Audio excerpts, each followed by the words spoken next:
Just when we thought spring was right around the corner, the Northeast is getting hit with a whopper winter storm. The storm started pounding the East Coast early Tuesday, prompting the National Weather Service to issue a blizzard warning for more than 30 million people. Major cities, including New York, Boston, Philadelphia, Baltimore, and Washington, D.C., could see up to a foot of heavy snow. The storm is also bringing damaging winds and thunder snow. As of Tuesday morning, the storm already grounded thousands of flights and forced many schools across the East Coast to cancel classes. And officials are warning residents to avoid the roads and shelter in place during this, quote, life-threatening blizzard. If this snowstorm's wrath is as fierce as meteorologists expect, it could go down in the history books as one of the biggest on record to hit New York City this late in the year.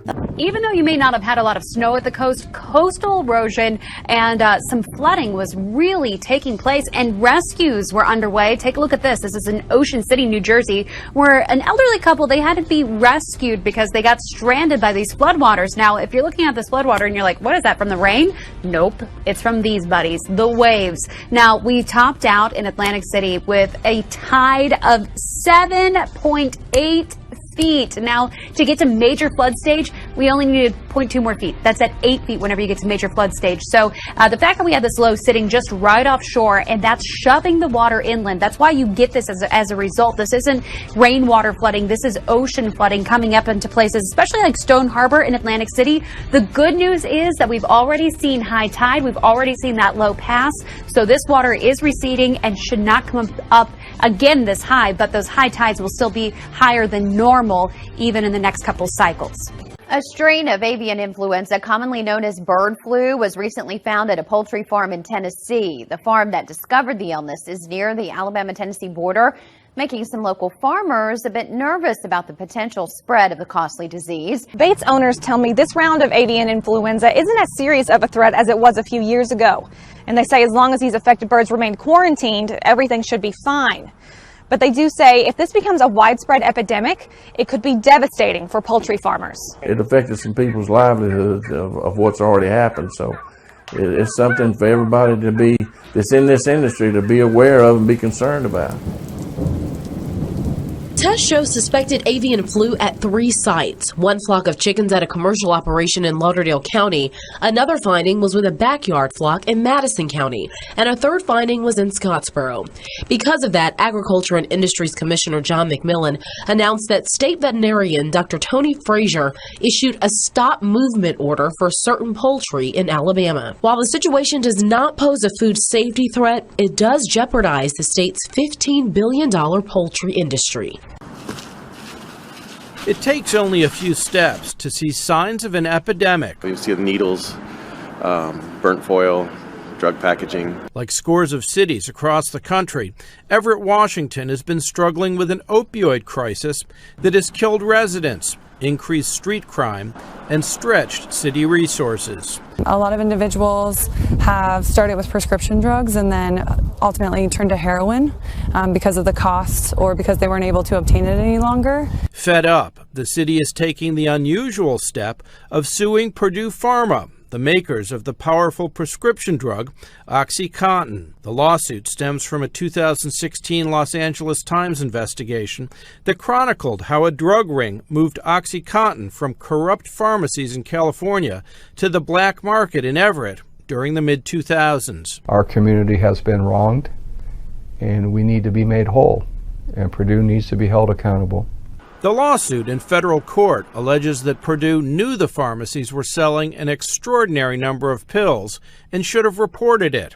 I was absolutely outraged. They were aware that that medication was going into pill mills. In response, Purdue says, "We are deeply troubled by the abuse and misuse of our medication." And the statement goes on to say, "This lawsuit paints a flawed and inaccurate portrayal of the events that led to the crisis in Everett, and we look forward to presenting the facts in court." Purdue has been sued many times for OxyContin, including a $630 million settlement with the federal government for deceptive marketing. Everett could spark a new wave of legal action. New purple in a new circle. I don't want to hurt you, but I'll disperse you and send you back to the earth. You. A new music video from rapper Snoop Dogg is causing controversy due to its execution of a clown dressed as President Donald Trump.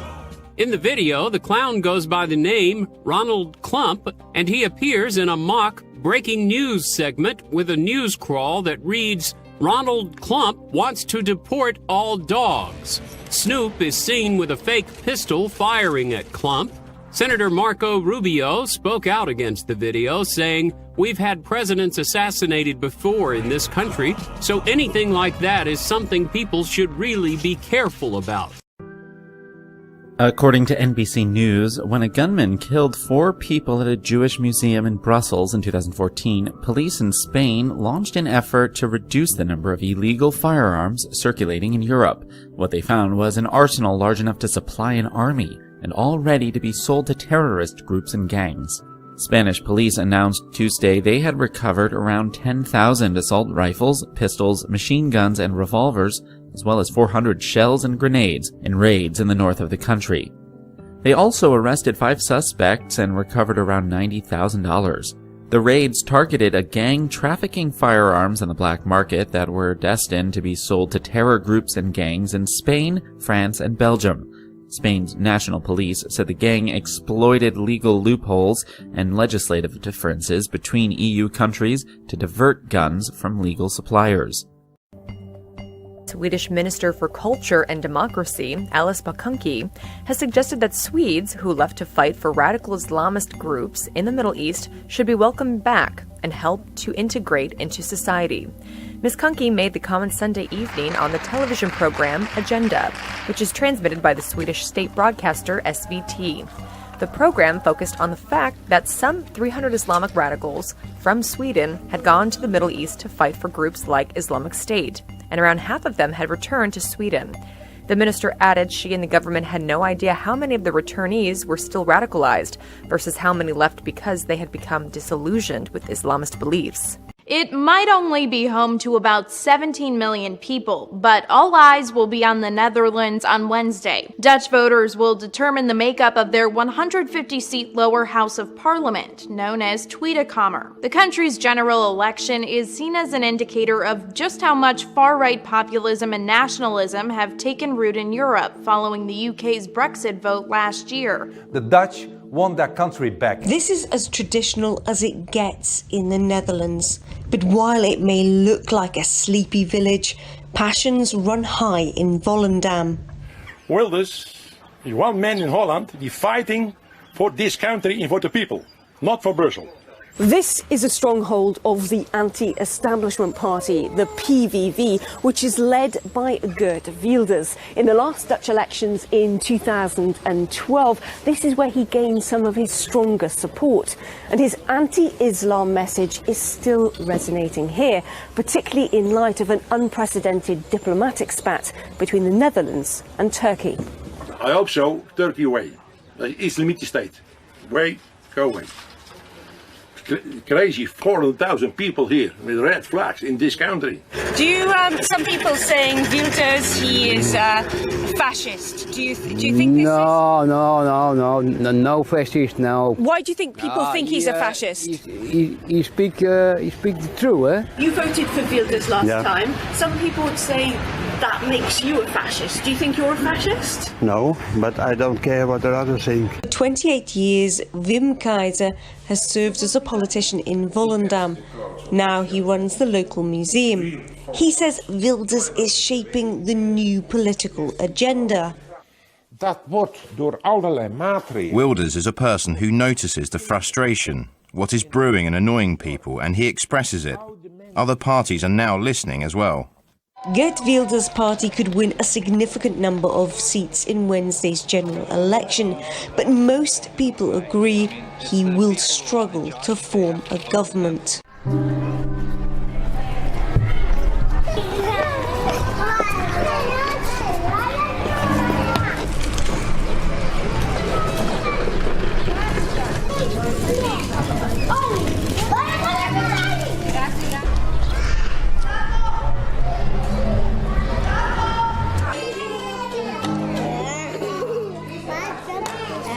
Είναι οικογένειες που μπορεί μια μητέρα να είναι μονογονεϊκή οικογένεια, να δουλεύει η μητέρα σε βάρδιες και να μην έχει οικογενειακό υποστηρικτικό περιβάλλον. Είναι γονείς που έχασαν τη δουλειά τους και οι δύο και ξαφνικά πρέπει να δουν πώς θα σταθούν στα πόδια τους.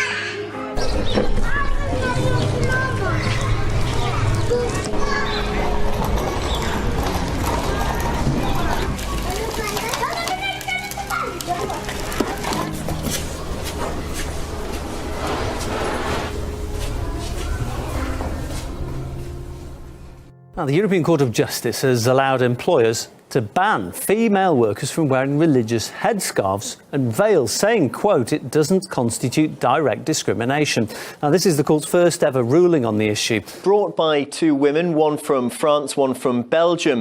The Belgian case concerned a woman who was a secretary for G4S Security Services, that she was dismissed from her job after refusing to remove her headscarf. The French case referred to a software worker. A complaint had been made against her by a customer saying that they wouldn't work with her unless she took off her scarf. She refused to take off the headscarf. She was then dismissed. Now, what the European Court of Justice, which is the highest court that we have when it comes to matters of European law, has ruled is that employers do have the right to dismiss employees for wearing visible religious symbols. In the case of the Belgian case, they said G4S had a policy whereby there was no visible religious symbols, no visible political symbols, that this woman in question had broken that, and therefore her dismissal was fair and fine. In the case of the French dismissal, it was pointed out by the judge that nobody could be discriminated on based on Islam, that it had to be a ban on religious symbols, not just a headscarf or a veil. This would include things like a crucifix, a yarmulke, and others as well. Rebels kidnapped 8 aid workers with the Christian group Samaritan's Purse from South Sudan. They abducted the local workers from a village northeast of the capital city. A military official says the kidnappers are demanding food as ransom. The United Nations recently declared famine conditions in several counties in South Sudan, including where the kidnapping reportedly took place. Security conditions there are also deteriorating, forcing some aid groups to stop their relief work there. Pirates have hijacked an oil tanker off the coast of Somalia. Officials and piracy experts stated that it is the first hijacking of a commercial vessel since 2012. According to reports, the Aris 13 was approached on March 13th by 2 skiffs. The ship was carrying fuel to Somalia's capital, Mogadishu. A Somali official added that an estimated 24 men boarded the Aris off the northern coastline. An analyst with Oceans Beyond Piracy reported the oil tanker has a crew of 8 Sri Lankans. Saudi Arabia's King Salman is in Tokyo, urging Japanese Prime Minister Shinzo Abe to encourage investment in his kingdom. The king's goal is to shift away from an oil-dependent economy. The Japanese side says it's studying some 30 projects. Toyota says it's looking into whether it's possible to build a plant in Saudi Arabia. As part of efforts to diversify its economy, Saudi Arabia is investing in a $100 billion technology investment fund that Japan's SoftBank is setting up. Still, the relationship between the two countries is largely about oil. About 1/3 of the oil used in Japan comes from Saudi Arabia. The king is making a month-long tour of Asia. Aramco, the national oil company, is planning an initial public offering as early as 2018. Tokyo has expressed interest in having some of Aramco's shares listed on the Tokyo Stock Exchange. The king's son, Deputy Crown Prince Mohammed bin Salman, is visiting the U.S. this week to discuss potentially listing Aramco in the U.S. On Tuesday, President Donald Trump met with Saudi Arabia's Deputy Crown Prince Mohammed bin Salman at the White House for a discussion that was likely to touch on investment opportunities in the kingdom and efforts to stop the war in Syria. The meeting was the first since Trump's inauguration, with the powerful prince, who is leading the kingdom's efforts to revive state finances by diversifying the economy away from falling crude oil revenues. U.S. Vice President Mike Pence, Trump's senior advisor and son-in-law Jared Kushner, Chief of Staff Reince Priebus, and strategist Steve Bannon were also present.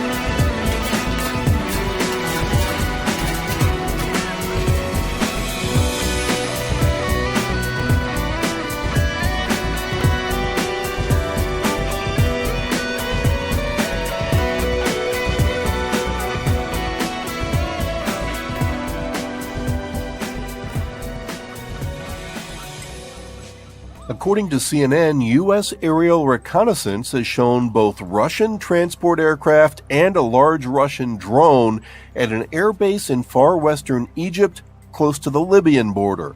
U.S. officials say it's unclear if the Russian equipment and personnel are military or contractors, but their presence adds to the growing signs of Russian interference in Libya. General Thomas D. Waldhauser, the four-star head of Africa Command, stated Russia is trying to exert influence on the ultimate decision of who becomes and what entity becomes in charge of the government inside Libya. They're working to influence that decision. Reuters reports that Russian President Vladimir Putin on Tuesday ordered his officials to seal an agreement which will, in effect, incorporate the armed forces of Georgia's breakaway South Ossetia region into the Russian military's command structure.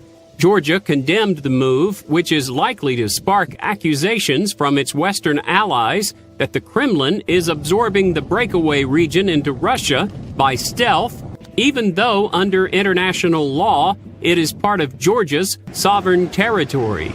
Moscow has de facto controlled South Ossetia, a sliver of mainly mountainous land in the northeast of Georgia, for years. But it has, on paper at least, treated South Ossetia as a separate state, not part of Russia. 1, 2, 3. For these US Marines, war is not cold, it's freezing. Crunching through Norway's Arctic snow just hours from the Russian border, they're being trained to fight in polar conditions. They taught us how to do cross-country skiing so we can get around faster, as well as the basics of how to make water, food, and then they also taught us what to do in a survival situation, so how to take advantage of local livestock like reindeer. In January, 300 American Marines were stationed in Norway. They'll stay on a rotational basis for at least a year, breaking a pledge Norway made to Russia to never host a permanent deployment of foreign soldiers. We have had a good cooperation with Russia over years, but after Crimea and what we have seen in eastern Ukraine, the future of global security and European security is uncertain and unpredictable. I think that's the right way to see it. British Marines have also joined US and Norwegian forces deep in the Arctic Circle for a week of war games. In total, 8,000 troops have taken part, some using US tanks stored in underground caves. The caves were last used by America during the Cold War. It's obvious these exercises are being watched. Several unidentified drones have been spotted flying over the area in the past few months, and locals say cars with Russian number plates have been seen on nearby roads. These exercises come as NATO, increasingly nervous about an emboldened Moscow, has deployed 7,000 soldiers along its border with Russia. But the Kremlin says the troop build-up is a provocation and part of an ongoing eastward expansion of NATO aimed at depowering Moscow. This exercise isn't geared to any particular adversary. It's an opportunity for us to re-engage with the Norwegians, who we have a long history with, and take advantage of the training opportunities provided here. Hezbollah can now produce missiles capable of striking any part of Israel. That's a claim from Iran's defense minister amid fresh reports that the Islamic Republic has been building weapons factories in Lebanon specifically for the terror group. Arab media is reporting the heavily fortified munitions facilities are located 160 feet below the Earth's surface so they can withstand potential strikes from the Israeli Air Force. The sites are said to have been operational for at least 3 months and staffed by Iranian and Lebanese experts trained in Tehran. The sources are boasting that the Hezbollah production line of weapons includes not only the rockets, but firearms as well. While their ultimate purpose is for use against the Jewish state, for now Hezbollah is allegedly using the new arsenal during its battles in Syria. These latest reports offer increasing validation to the warnings from Israeli Prime Minister Benjamin Netanyahu over the depth of Iran's involvement in Lebanon and Syria. Meanwhile, the most recent flare-up of violence in the West Bank is being directed at veteran Palestinian President Mahmoud Abbas. Activists are demanding that he immediately step down from power and cease all security cooperation with Israel. The seat of the Palestinian government in Ramallah has been rocked by protests over the past 2 days. The outcry was sparked over the trial of 6 local men on illegal weapons charges, one of whom was killed when he shot at Israeli forces trying to arrest him last week. A riot erupted outside of the courthouse, and PA security forces reportedly beat back demonstrators and journalists with clubs. They also used live fire to disperse angry crowds during related protests near Bethlehem. The protesters are demanding the Abbas government seize its security coordination with Israel against Islamic militants. They're also calling for an end to the 1990s Oslo Accords, which is a cornerstone of the Israeli-Palestinian peace process. Today, Palestinians say that Trump is going to make a historic offer to Palestinian President Mahmoud Abbas next month, when the two leaders are slated to meet at the White House. A senior official in Abbas's ruling Fatah party claims that the deal will include a halt to Israeli settlement expansion in the West Bank and a guarantee that the United States will not relocate its embassy from Tel Aviv to Jerusalem. During his presidential campaign, Trump repeatedly promised to move the United States embassy to Jerusalem. So far, Washington has yet to confirm that this historic deal has taken place or any of the leaked details, but one source told the Times of Israel on Tuesday that the Palestinian claims were false. What did you do for your birthday at school, honey? I don't know, man. The question is how democracies respond to those scandals. And what will it mean for the wider region? I think one of your children has just walked in. I would be surprised if they do. Pardon me. Well, sort of mixture of sort of surprise and embarrassment and amusement and I suppose love and affection. I mean, it was terribly cute. I saw the video just like everybody else. It is really funny. Basically, beginning Friday night, we've been fairly relentlessly solicited on social media, by phone, by email. We turned off our phones for a while. We just put them in airplane mode or whatever for a while.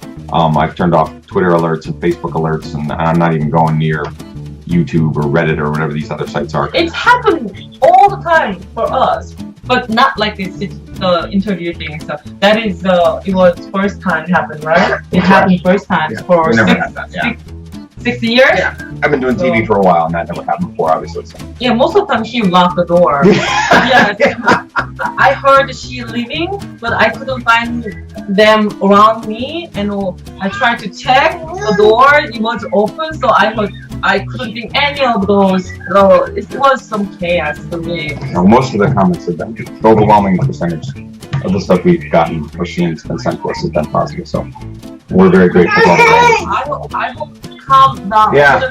Mostly we're interested in this sort of like fading to a manageable level. Now she wants to talk to you. Want me to bring her in? This is my life, man. Juggy, I can't finish this with them.